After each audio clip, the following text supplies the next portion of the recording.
Proudly हम अंधभक्त है, इसमें कहने वाली क्या बात है। अंधभक्तों ने अभिनंदन आता देख लिया, राम मंदिर मुद्दा उठा नहीं पाए, वंश आगे बढ़ा नहीं पाए, युवाओं का मुद्दा का घंटा उठाएंगे। तो सर क्या नाम? कृष्णा राय। तो अभी जो 15 अगस्त के दिन पीएम मोदी ने अपने भाषण में कुछ कहा, दिमागी नक्सल, कि हमारा देश है जो है वो नक्सलियों से आज़ाद हो चुका है, लेकिन दिमागी नक्सल अभी भी है, तो क्या कहें? देखिए, जो नक्सली शब्द है आमतौर पे जो है नक्सली शब्द जब दिमाग में आता है तो छत्तीसगढ़ झारखंड ये सारी चीज़ें जो है जो पहले नक्सली कांड हुआ करती थी, ये सारी चीज़ें दिमाग में आती है। जैसे प्रधानमंत्री जी ने बोला दिमागी नक्सल, उसके बाद से भारत में पता चल गया कि कितने दिमागी नक्सल है। खुद ब खुद दिमागी नक्सल जो है बिल से बाहर आने लगे। पता कैसे चल गया? उन्होंने तो नाम लिया ही नहीं किसी का। वो नाम नहीं लिए, लेकिन दिमागी नक्सल शब्द जब उस गड्ढे में फेंके तो उस बिल से जो है दिमागी नक्सल वाले चूहे बाहर निकल गए और स्वीकार करने लगे जी हम दिमागी नक्सल। जब वो खुद स्वीकार कर लिए कि दिमागी नक्सल, तो उनका इलाज भी हो जाना चाहिए नक्सलवादियों की तरह। उनका इलाज नक्सलवादियों की तरह बांध दो, फिर उनका नक्सलवाद का जो है उनका जो है टेंशन खत्म हो जाएगा। ऐसे वो नक्सली थोड़ी हो जाएंगे। पीएम मोदी ने कुछ किसी का नाम नहीं लिया। मैं अपराधी हूँ कि नहीं हूँ, हाँ। लेकिन मैं खुद स्वीकार कर रहा हूँ कि मैं चोर हूँ। हाँ। जब मैं खुद स्वीकार कर लिया तो आप कैसे कह देंगे कि मैं चोर नहीं हूँ? मैं तो खुद स्वीकार कर रहा हूँ, खुद स्वीकार कर रहा है कि हम दिमागी नक्सलवादी हैं।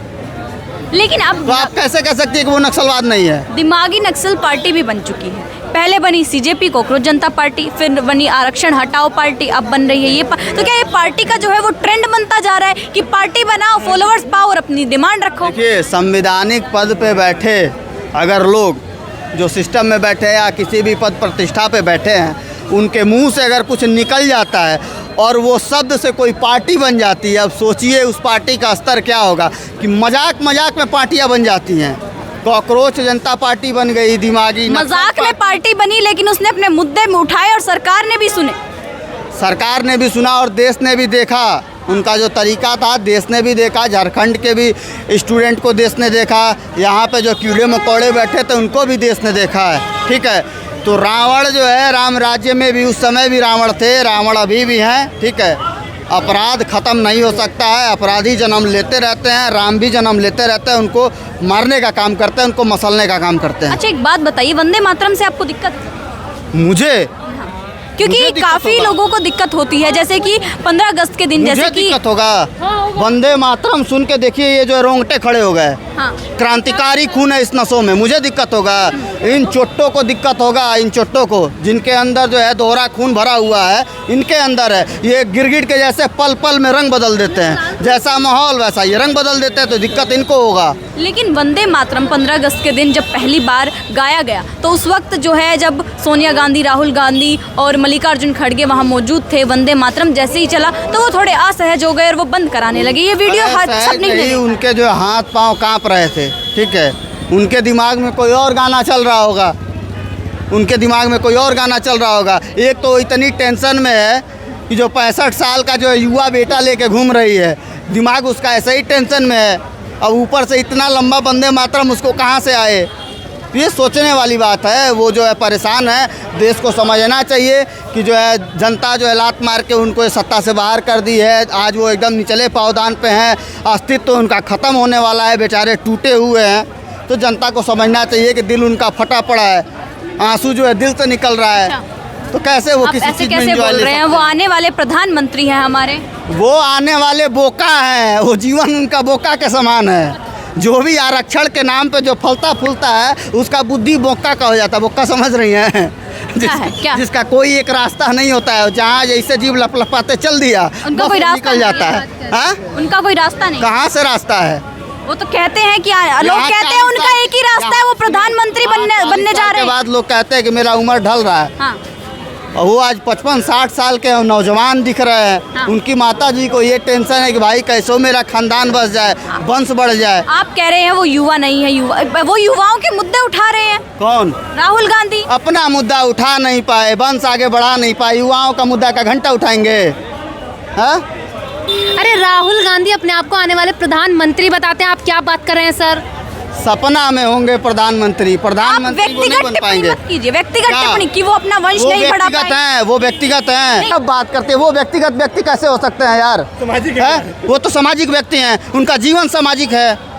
लेकिन अभी आपने कहा वो अपना वंश तो आगे नहीं बढ़ा पाई। यहाँ देश की बात हो रही है, पार्टी की बात हो रही है, देश की हित की बात हो रही है। वो आने वाले अरे प्रधानमंत्री खुद हैं। के जीवन में विकास नहीं कर पाए, वो आरक्षण वाले हैं। आपको- उनके बाप दादा परदादा प्रधानमंत्री रहे, वो आरक्षण वाले हैं। अच्छा, आपको उनका विकास चाहिए या देश का विकास चाहिए? किसका?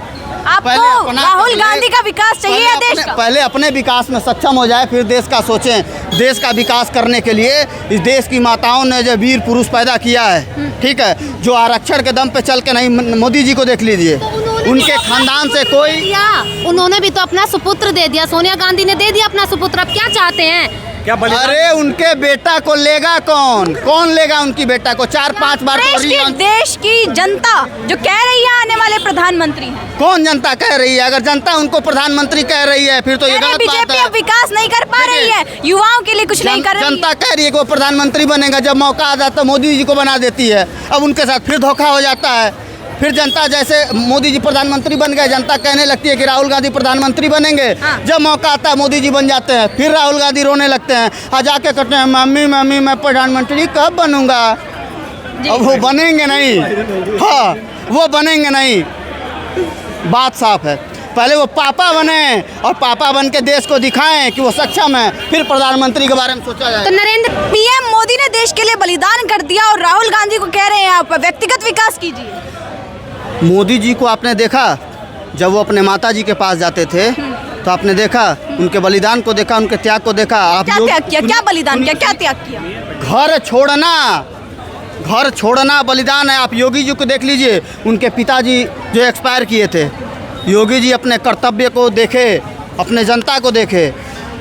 और उनकी बहन को देख लीजिए, जब उनकी बहन की बात होती है, योगी जी की आंखें भर जाते हैं और वो क्या कहते हैं कि मेरा जो परिवार है ये 25 करोड़ जनता है, ना कि मेरा स्वयं का परिवार। और इनका क्या है, इनकी बहन, इनके भतीजे, इनकी माँ बाप, पूरा खानदान आज देश को लूटते हुए चला आया है। क्या राहुल गांधी को मौका नहीं मिलना चाहिए? उन्हें मौका मिला तो उन्होंने अपना बलिदान दिखाया प्रधानमंत्री ने, तो राहुल गांधी को मौका नहीं मिलना चाहिए। कब मौका मिला है? कौन मौका दे दिया है? कौन? राहुल गांधी को। मैं कह रही हूँ देना नहीं चाहिए क्या उनको? जैसे कि मौका प्रधानमंत्री को मिला, उन्होंने बलिदान दिखाया। राहुल गांधी आरक्षण पे पलने वाले नेता हैं। आरक्षण इन द सेंस कि उनके माँ बाप, पूरे खानदान में जो है 3 लोग प्रधानमंत्री रह चुके, वंशानुगत वो बढ़ना चाहते हैं। और आरक्षण का लाभ लेके जो आगे बढ़ता है वो बैल बुद्धि होता है, उससे पप्पू पैदा होता है, ना कि कोई होशियार पैदा होता है। जियो मेरे शेर जियो। अच्छा, हर कोई योगी मोदी बन जाएगा तो फिर विपक्ष किस बात के लिए रहेगा? आप बोल रहे हैं राहुल गांधी भी योगी जैसे बन जाए। क्यों बन जाए भाई? राहुल गांधी है। ये बात आपका सही है, हर कोई योगी मोदी नहीं बन सकता है। उतना क्षमता होना चाहिए, त्याग करने का क्षमता होना चाहिए, नज़र में ईमानदारी होना चाहिए, जनता को अपना समझने वाला व्यक्ति होना चाहिए। राहुल गांधी ने भी तो त्याग करा है ना। अब देखिए, देश के लिए उन्होंने, देश की जनता के लिए हमारी शादी नहीं की ताकि ध्यान हमारी देश की जनता पर दे सके। क्या बात कर रहे हैं आप?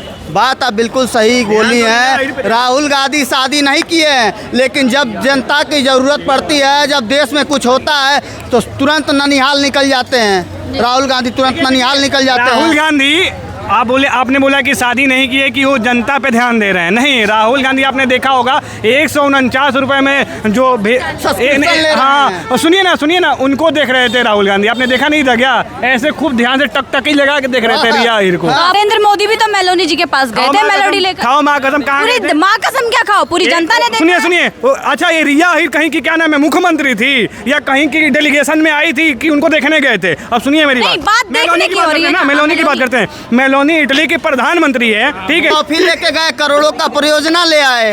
ये क्या, ये गए तो जो 149 रुपए का सब्सक्रिप्शन लेके आए कि सब कुछ देखेंगे 149 में। क्या नाम? राहुल मेहता। ये बताइए, वंदे मातरम जब 15 अगस्त के दिन वंदे मातरम जो पहली बार ऐतिहासिक फैसला लिया गया, उस वक्त जब वंदे मातरम चला, उस वक्त जो सोनिया गांधी, राहुल गांधी और जो मल्लिकार्जुन खड़गे हैं वो थोड़ा असहज हो गए और वंदे मातरम बंद कराने की बात कही। तो मैडम, इससे आप ये देख लीजिए कि ये वो लोग हैं जो 3 मिनट के वंदे मातरम पे खड़े नहीं हो पाए और डंका छाती पीट के और डंके की चोट पे बोलते हैं कि अंग्रेजों से आज़ादी दिलाने के लिए हमारे पूर्वज अंग्रेजों से लड़ने के लिए खड़े हो गए थे। तो जो 3 मिनट नहीं परिवार खड़ा हो पा रहा, उनके पूर्वज अंग्रेजों के सामने खड़े हो गए होंगे, पैंट गीली हो जाती होगी तभी तो इनको गाड़ियाँ देते थे। आप बताइए किसी भी इतिहासकार की किसी किताब के अंदर या कहीं भी ऐसा लिखा है कि नेहरू जी हो, महात्मा गांधी जी हो, या मोतीलाल नेहरू रहे हो, या गांधी परिवार का कोई भी सदस्य रहा हो जिसके ऊपर अंग्रेजों ने अत्याचार करो, किसी को एक को गोली मार दियो, किसी एक को फांसी के फंदे पर लटका दियो भगत सिंह की तरह? नहीं।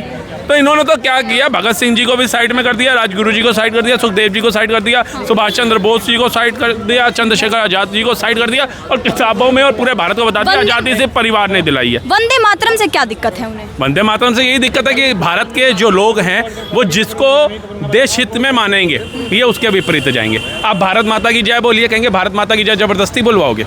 अगर जंतर मंतर पे एक महिला आई पढ़ी लिखी हुई कह रही है भारत माता तो है लेकिन भारत का पिता का है। अच्छा, लेकिन जनता कहती है कि ये जो मुद्दे वंदे मातरम जैसा, भारत माता की माँ जैसे जो मुद्दे हैं, ये मुद्दे अहम नहीं है, विकास अहम है। तो विकास तो मैडम हो रहा है, विकास रुका कहाँ है? आज से पहले आप बताइए वंदे भारत, नमो भारत, अमृत भारत जैसी ट्रेनें देखी थी किसी ने? आज से पहले एक्सप्रेसों के जाल देखे थे किसी ने? आज से पहले भ्रूण हत्या होती थी, पेट में कोख में ही बच्चियों को मार दिया जाता था। आज उन बच्चियों के पैदा होने से लेकर के शादी तक का खर्चा सरकार दे रही है ताकि भ्रूण हत्या ना हो। आज से पहले सुना था कांग्रेस कार्यकाल में, आज से पहले लाल चौक पे तिरंगा फहरता हुआ देखा था, कर्फ्यू मुक्त कश्मीर देखा था, वर्ल्ड का सबसे बड़ा ब्रिज चिनाब ब्रिज देखा था, अटल सेतु, अटल टनल, सुदर्शन सेतु सुना था।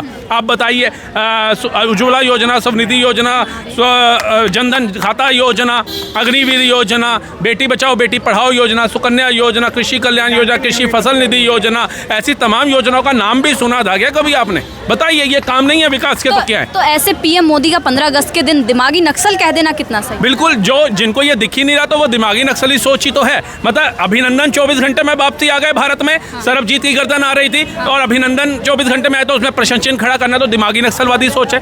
कतर से 7 सैनिक फांसी की सजा रुकवा के आ गए, दिमागी नक्सलवादी सोच है। कहते कैसे आ गए, कैसे आ गए? शाहरुख खान लेके आया, तुम्हारे कौन फूफा लेकर के आए थे क्या? शाहरुख खान ने नहीं कहा मैं लेके आया, इतना बड़ा सेलिब्रिटी, इनको पता चल गया ये ले आया, जैसे इनका फूफा साथ में गया था उनके। तो ऐसे बेवकूफ लोग हैं, यही तो है दिमागी नक्सली सोच वाले। अब घर में घुस के मारा, ऑपरेशन सिंदूर किया, सर्जिकल स्ट्राइक की, एयर स्ट्राइक करी, लेकिन कहते पुलवामा हो गया। पुलवामा हुआ तभी तो उनके घर में घुस के मारा, अगर पुलवामा नहीं होता तो उनके घर में ऐसे ही घुस के मार देते हम क्या? तो ये वो बेवकूफ लोग हैं जो चीनी के अंदर भी कीड़े मकोड़े ढूंढते हैं और इनको मिलते नहीं है। देखिए फिर सर अंधभक्त कह देंगे आप? हम तो कहते हैं प्राउडली हम अंधभक्त हैं, इसमें कहने वाली क्या बात है? अंधभक्तों ने अभिनंदन आता देख लिया, राम मंदिर भारत में नहीं अबू धाबी में बनता देख लिया, चिनाब ब्रिज, अटल सेतु, सुदर्शन सेतु, सब कुछ देख लिया। चंदा चोरी करने वाला टिन्नू यादव भी देख लिया, आपने देखा? वो टिन्नू यादव कौन था? अब ये सब टिन्नू यादव अखिलेश यादव का रिश्तेदार था, उसकी पार्टी में पहले रहा, उसके साथ में रहा, अब वो उसमें जुड़ गया। आप एक बताइए मैडम, आप अपने घर के अंदर कोई काम करने वाला कर्मचारी रखते हैं, सफाई के लिए रखते हो, कपड़े धोने वाला रखते हो, अगर वो आपके कपड़े ही गायब करके ले जाए, आपके घर से पैसा उठा के ले जाए तो पूरे परिवार को उठा के बाहर फेंक देंगे या उसी दोषी को कहेंगे? अगर नरेंद्र मोदी जी ने विश्वास के तौर पे वो समिति बनाई, उस समिति में वो लोग जोड़े, अगर वो चोर निकले तो उन्होंने देश से चोरी थोड़ी ना करी, नरेंद्र मोदी से चोरी थोड़ी ना करी, राम से चोरी थोड़ी ना करी, उन्होंने अपने कर्मों से चोरी करी। मतलब आप कहना चाहते हैं कि विपक्ष जो है वो खत्म ही हो जाए? खत्म हो जाना चाहिए। विपक्ष क्या करोगे? जो भारत माता विपक्ष नहीं होगा तो विकास कैसे होगा? विपक्ष आवाज उठाएगा तभी तो विकास होगा। ऐसा भी नहीं चाहिए, विपक्ष तो इजराइल के अंदर भी होगा ना, लेकिन जब उसके देश की बात आई तो इजराइल के साथ उसका विपक्ष भी खड़ा हो गया, उसके नागरिक भी खड़े हो गए।